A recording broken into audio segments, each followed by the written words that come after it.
Hey, what's up, everybody? It's your boy, Coach Landon, back with another episode of Beyond Tomorrow Recruiting. Today, we're going to talk to Jason Gudioso, aka better yet, just call him Coach G. We're going to talk to Coach G from Molloy University. Coach actually brings a different spin to this interview. So, he's got information from the coach's side, and he's got information for the player side. So it's kind of cool to watch a coach give some advice to another coach, but he's also going to drop some really good information on how to get on coaches' radars, things that he looks for, different stuff like that. So let's jump in this intro, and then we'll check out the video.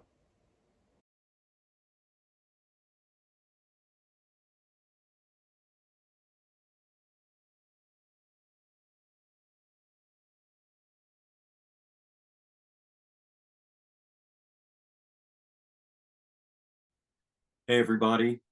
What's up? It's your boy, Coach Landon. We're back with another episode of Beyond Tomorrow Recruiting.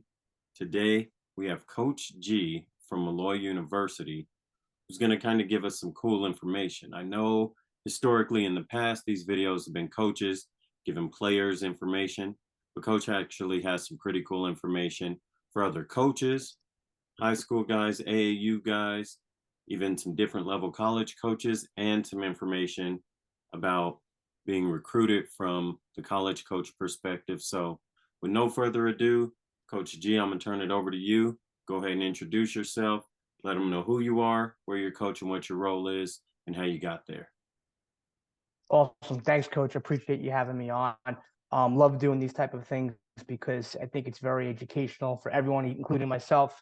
I find, ever since COVID, they've increased more, right? Using the technology. So, and sharing ideas. And, we always say the coaching is such a large community, but it's also a small community. So I'm glad that we could all get together as coaches and really share ideas and have things like this and different avenues to promote stuff. But yeah, Coach Jason Gordios, like you said, call me Coach G for short because most student athletes can't say my last name. That's how that came about. But I'm currently an assistant men's basketball coach at Molloy University, which is located in Rockville Center, Long Island, New York. About, I'd say, 35, 40 minutes from Manhattan. We are a Division II school, so it means we do give student athletes athletic money. Not as much as Division I, but obviously we give athletic money. Been there going into my third season. Before that, I was at St. Joseph's University in Patchogue. And then before that, I was at City College, which is known as CCNY in Harlem, New York. So been doing it for a while. Obviously love it. It's obviously a passion of mine. How I got involved at Molloy was actually through a mutual connection from AAU. During the off season, I also coach AAU more on the youth development side, trying to teach kids the right way to play. And help develop them so this way they can go to their middle school and their high school, get to that next level, really improve, really have fun, and just continue to love the game as much as I do. And I'm sure you do, Coach, and the others watching this. Absolutely. Love the intro. So you've coached and you're coaching on the AAU level. You've been around the D3 level. You've been around the D2 level. Let's talk about some of the awards and acknowledgments and some of the accolades guys that have played under you have been able to take home. Yeah, for sure. And I'll share my screen, put together a couple of slides, which I thought and I hope would find useful for not only the coaches but also student athletes, just to kind of know who we are and just come to some of the things we do from a recruiting perspective. So I'll share my screen. Definitely.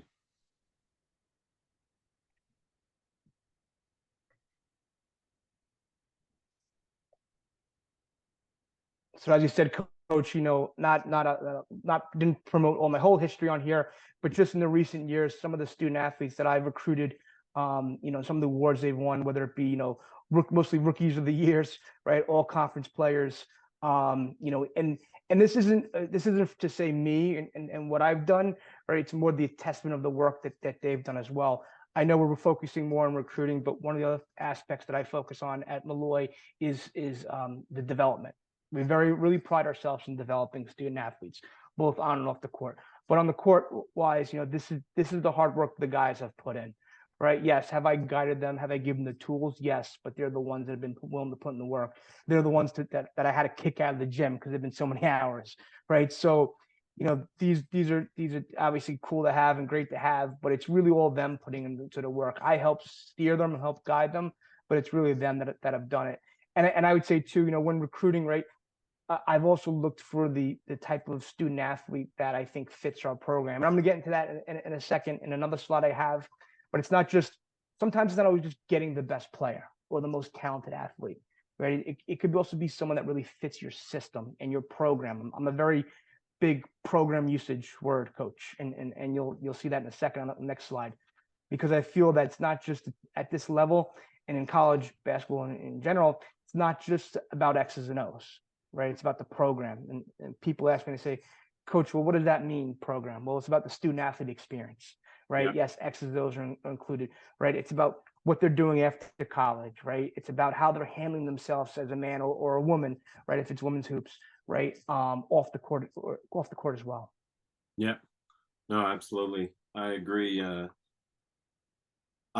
I've talked to coaches that have openly recruited guys that average 4 points a game, and they came off the bench their senior year. And he just said, in our system, we need a guy like him. We need the energy. We need a guy that'll take charges, or a guy that'll play 18, 20 minutes and shoot the ball one time and be okay with it. So it definitely is not always about getting the best player, but making sure that player fits that system, because from the college level, it is an investment to have those kids on campus, and so few of those kids get that opportunity. It's almost like in a perfect world, we hit a home run every time a kid went to a 4-year school, or even to a 2-year school after high school. But you got to make sure that you do your due diligence and get that right fit. So I 100%, appreciate that. 100%, definitely. So Um, you've already kind of touched on,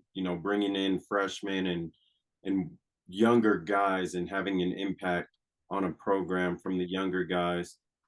I kind of want you to speak to the landscape of recruiting. So at the D2 level, everybody knows the D2 level gets a lot of the bounce back guys. They may have started at a Division 1 school. They want to go to a Division 2 school, whether it's for athletics, academic reasons, whatever the case may be. There's guys that start at a level, come down to a level, and they have an impact there. Now I understand the appeal and how attractive that could be, to have a guy from a 4-year D1 come to a 4-year D2 and have an immediate impact. I kind of want to hear your input on that transfer portal, and how wild west and just kind of do whatever you want that is, versus recruiting high school guys, those bounce back guys that you might get for a year. He has a good year and then he leaves. Or some of those high school guys that you can bring in, cultivate and develop that talent, and have it in the program for 4 years. So, and then on the back end of that, how does your roster look in 2024? Do you got high school guys? Do you got transfers? Kind of speak to that whole landscape of recruiting in the portal versus the incoming freshmen. but for sure. So obviously the portal is probably like the hottest topic talked about in not only in college basketball and college sports, right? For sure. You can't have a conversation without saying the word portal, right? But first and foremost, I'd say for us, as with anyone else, the portal's helped us and the portal has hurt us, right? Being completely upfront, I've had very good players leave the portal because maybe they thought they were a higher level, right? Or maybe they thought they, could go to another school and do better or whatnot. But I've also, was able to recruit from the portal as well. I think for us and for me in particularly, I look at the fit, right? From a transfer perspective, yes, it's very attractive to have someone that has already been through the college grind, that understands what it takes to play at that level, to bring that level of experience, right? Especially if you're playing at a higher level, right? That becomes an attractive quality. But I also look to kind of see like, what's the fit? When I say what's the fit, right? What do they bring? What are the couple attributes they bring on the court, right? What type of a person are they? What type of student are they, right? What are our needs position wise, right? Do I need bigs? Do I need a point guard? Do I need wings? So it's kind of like a formula. I put that all together, right? And kind of come out with put that equation together and come out with the answer at the end.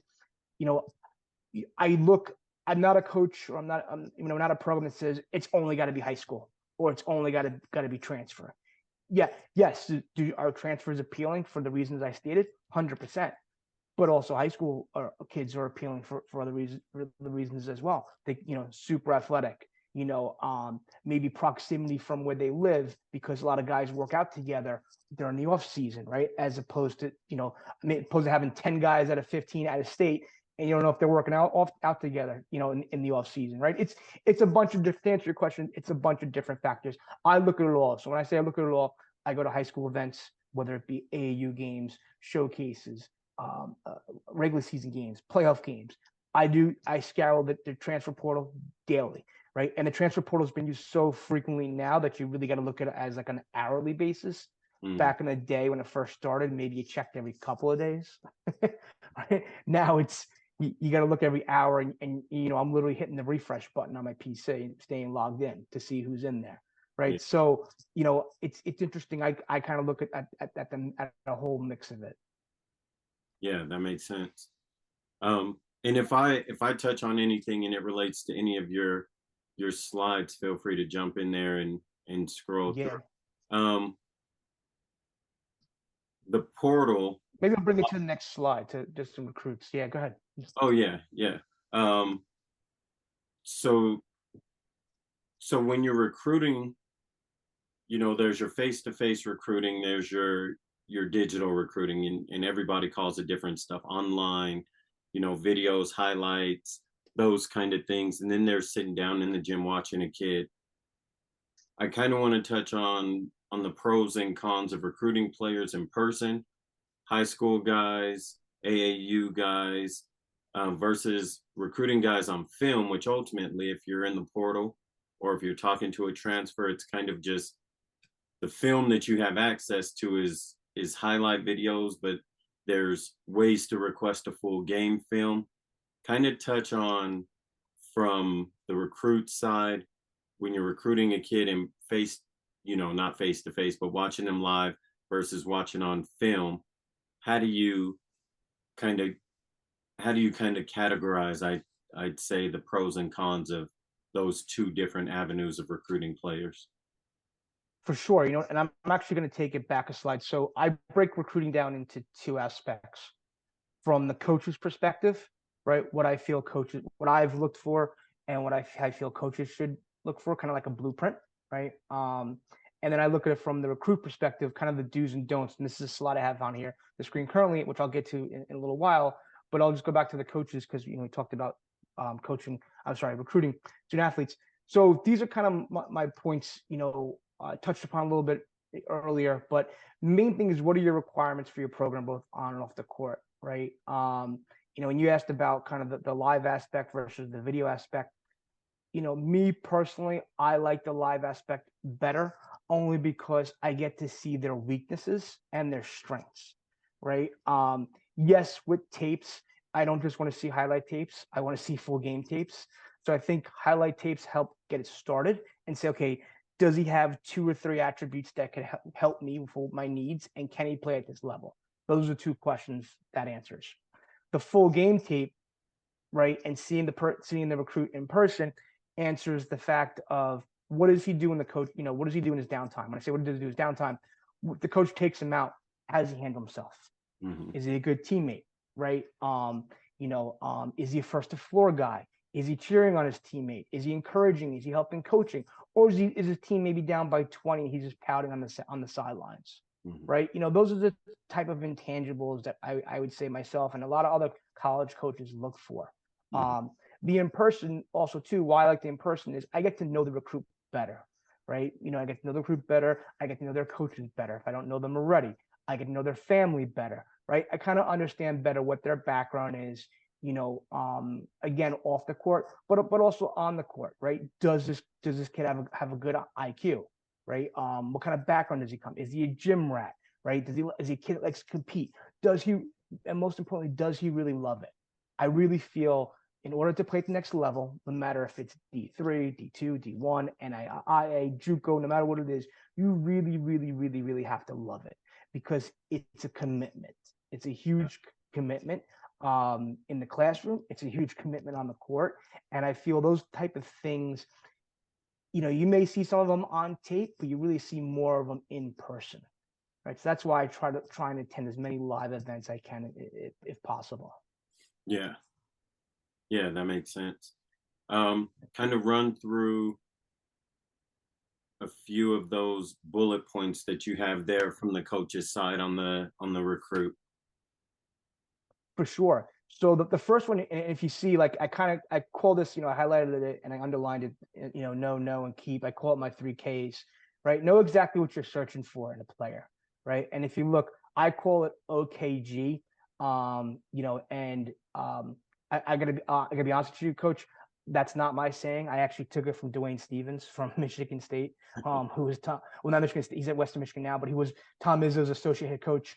I had a Zoom with him during COVID, and he mentioned this to me. So I was like, all right, I'm going to steal it. So I got to give him credit for this. But when you say our kind of guy, what type of guy are you looking for? What type of guy fits your program? GPA, scholastic requirements, his attitude, is he coachable? His position, his playing style. I don't need a logjam of bigs, right? For example, right? I need to have some guards and wings as well. Then the next one is knowing the 360 on the recruit. And that's really knowing the A to Z, right? You shouldn't just know his high school coach. You shouldn't just know his AAU coach. You should know all coaches. And most importantly, you should know who his major influences are. Maybe it's his mom, maybe it's his dad, maybe it's his best friend, right? What do they like on? What do they like off the court? What do they look to study? What are they looking to pursue at the college, right? And again, the last point, what I said in terms of attending showcases, games, and workouts, right?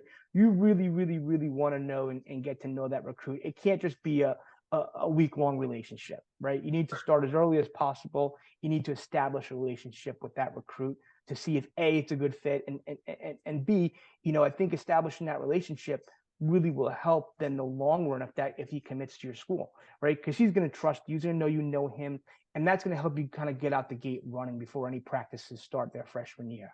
Yeah. Right. The last one is the last K is really the keeping the relationship. I've heard stories where recruits have told coaches no, and coaches have made some derogatory comments. Never do that. If a recruit tells you no, you keep that relationship up. To me, a recruit telling me no is the second best answer because I know what their decision is. Right? I'm not waiting to hear. Right. And I say second best because obviously you want them to say yes. But I've had recruits where they've told me no at one school. Well, guess what? I've kept up I ended the relationship with respect. And then later on, they wound up going in the portal and they contacted me. And guess what? I got them at the other school. Yeah. So you never know what happens, right? So always just treat yourself like a gentleman. Always treat them with respect, and just make sure, you keep up the relationship in a professional manner, in the right manner. Yeah. And then the last point that I have on there is kind of, what makes your program, again, I'm using that word program, stand out from others, and I talked in my intro, we're close to Manhattan, right? We're getting new stands this actually starting construction tomorrow, new stands, right? Travel accommodations, right? We stay in nice Hilton hotels all the time, right? Like, just to give you a couple of examples, right? There's coaches on staff with availabilities all the time. Like I said, we pride ourselves in development. Kind of what makes your program stand out that you feel will help, secure the type of players that you need. Yeah. The gym availability, that's a big one. I don't think people realize how busy college gyms can be, and the time that goes into managing that. When can guys get in and get on the shooting machines, and when can guys get in the weight room and work out if there's not a facility off campus that they can go to.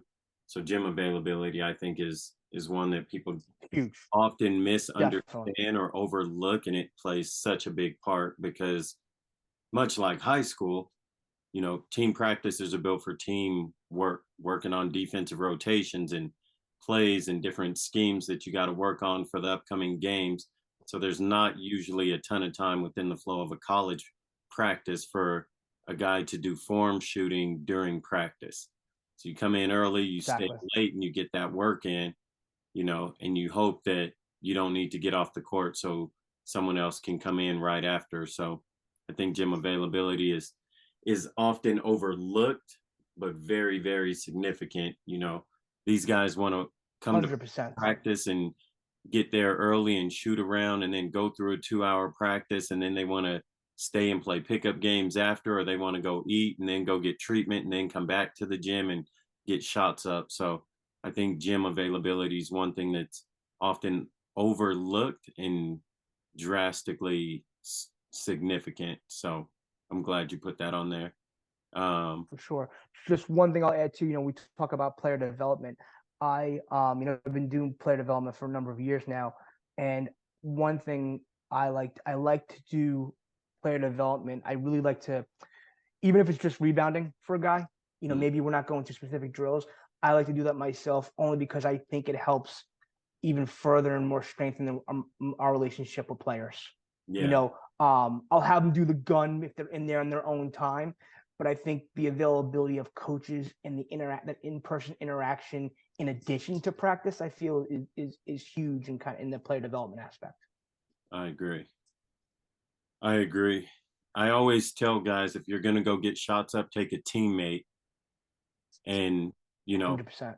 throw passes to them, throw game passes, interact with each other, talk to each other, get to know each other, and you're getting work in. So, yeah, I like that. I like that a lot. Um, For sure. when, so let's talk about kind of going back to the recruiting side. Definitely. Different coaches have different availabilities, and in today's age, technology is kind of the end all be all at the end of the day in communicating. Kind of talk about a little bit of the best ways that you can suggest prospective players getting in touch with coaches of schools that they want to get on that recruiting board, get on that radar. There's camps, and I know a lot of schools back east at least have exposure camps or recruiting camps where they bring kids together for a few hours in a day, and the coaches will come in and kind of watch the drills. But then there's the traditional methods, right? They're sending an email, "Hey coach, my name is Landon, I'm at this school and I'd love to talk to you about coming out and visiting." There's social media, there's Twitter and the DMs, and are the DMs open, and coaches and players being able to communicate that way. There's just picking up the phone and making a call. There's an AAU coach or a high school coach calling and saying, "Hey, Coach G, I got a guy I want you to check out." Kind of talk a little bit about what's effective for you. Now, I know you can't speak on behalf of all Division II coaches across the country, but for you, what's really an effective method of communication to get your attention from a player or a parent of a player and kind of start that process of getting them on your recruiting board? Definitely. So I think this slide I have up now, kind of the do's and don'ts, will kind of summarize that. But I think you brought up a really good point, in terms of the emails. So, as college coaches, I get tons of emails every day.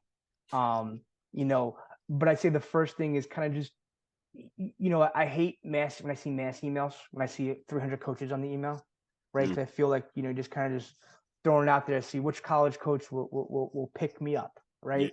I think that the biggest thing is really narrowing your college search, right?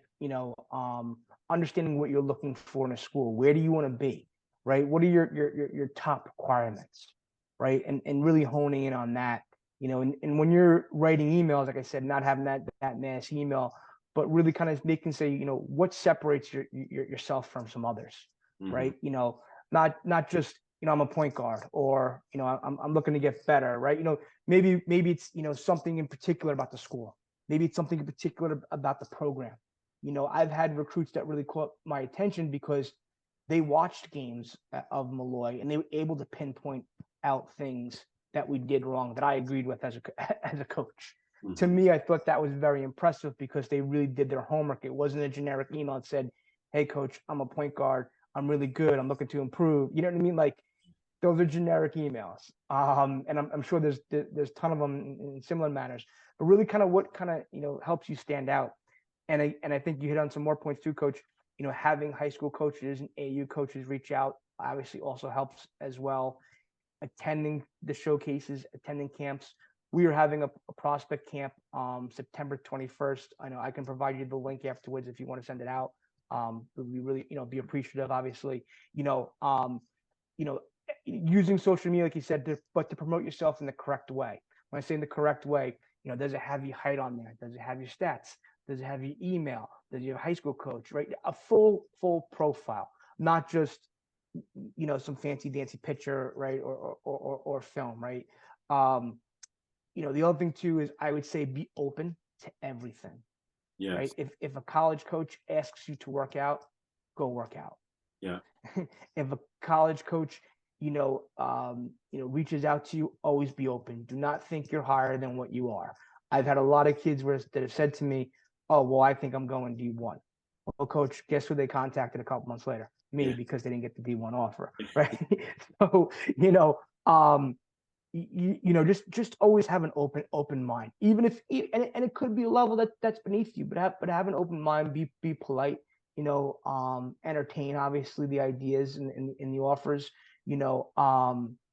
definitely provide game schedules and training schedules, especially if you're local, Yeah. right? I find that great because then I don't have to keep on asking the recruit, when's your next game? Where you play? I love that because then I'll print that out myself. I'll look on my calendar, say what days I'm free, and obviously I'll look to attend one of those. At least I have a bunch to pick from. It's not just one particular one, right, or one particular weekend. You mentioned it before. Not only provide highlights, but provide full game tapes. I'd say 2 to 3 game tapes would be good of your best games, but highlighting not even just your best games, maybe some bad games too, but also highlighting kind of what you thought went well, what you thought didn't went well. Just be open and being transparent with the coaches. I think is really crucial.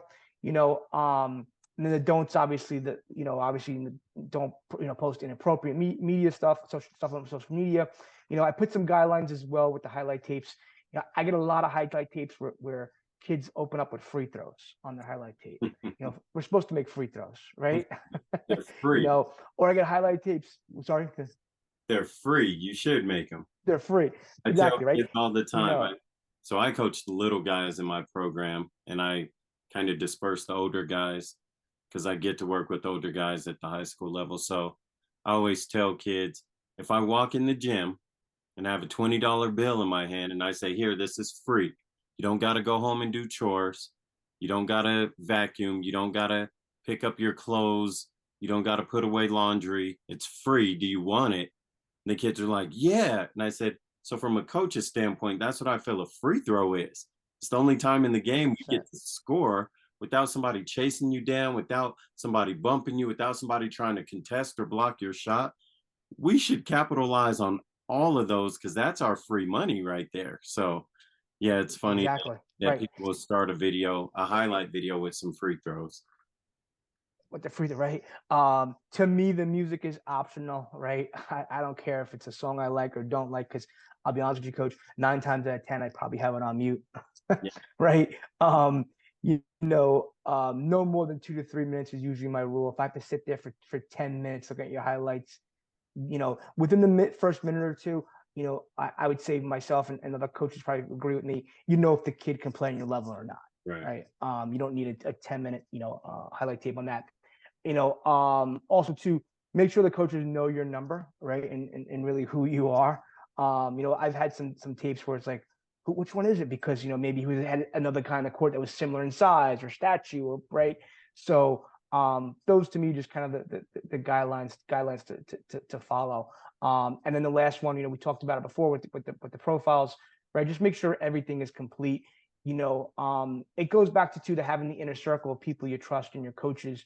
If you have that inner circle, you can reach out to them for advice and have them review your profiles, have them review your tapes, right? I would just say always just be conscious of what you're sending out, right? Because I feel that, that first impression is usually the one you want to see, the best. So, it's always key to make sure you're promoting yourself in the right manner. Yeah, definitely. So you had mentioned, we had both kind of mentioned the high school and the AAU coaches as referrals.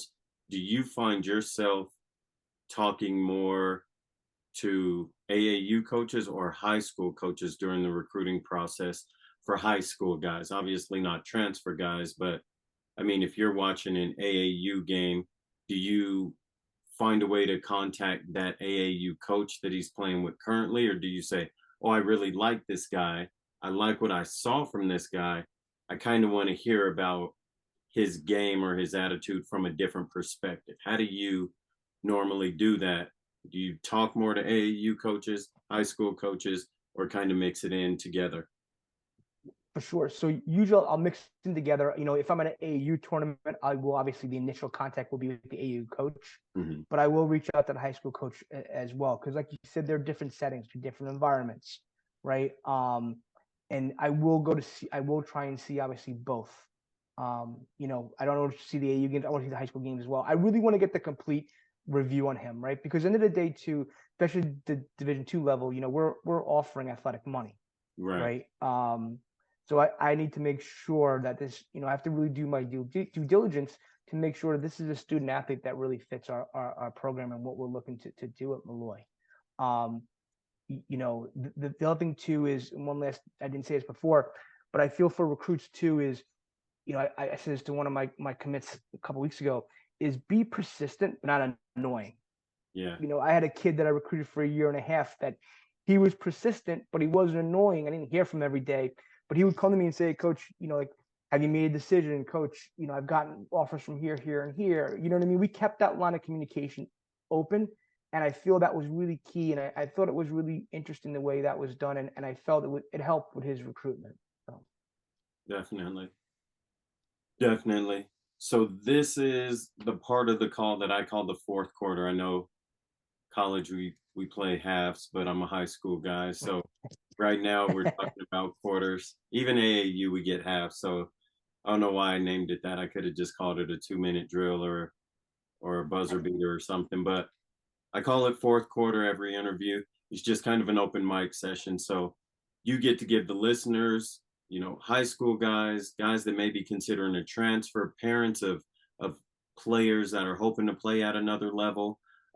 It's just kind of an open mic opportunity. You get to give the listeners any information that you'd like them to have from the perspective of a college coach. And ultimately, that's the perspective that kind of varies, which is good that they can hear different things from different coaches. But I think some of you guys are hitting on the same things, even, our West Coast guys and our Midwest guys and our South guys and our East Coast guys and our Southeast guys. You guys kind of hit on similar points that are kind of universal across the board, but then you all kind of have a different story and a different perspective. So right now, this is just kind of your open mic session. If you have any more slides you want to touch on, or if you want to just kind of go off the top of the dome and give them any advice, this is your time to shine. Yeah. So just, the last part of the slide, it's what I call questions for coaches and recruits. And again, this is just from my perspective, right? You don't have necessarily agree with it, but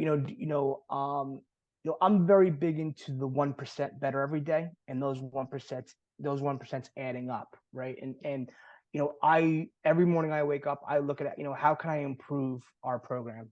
How can we compete more? How can we get better?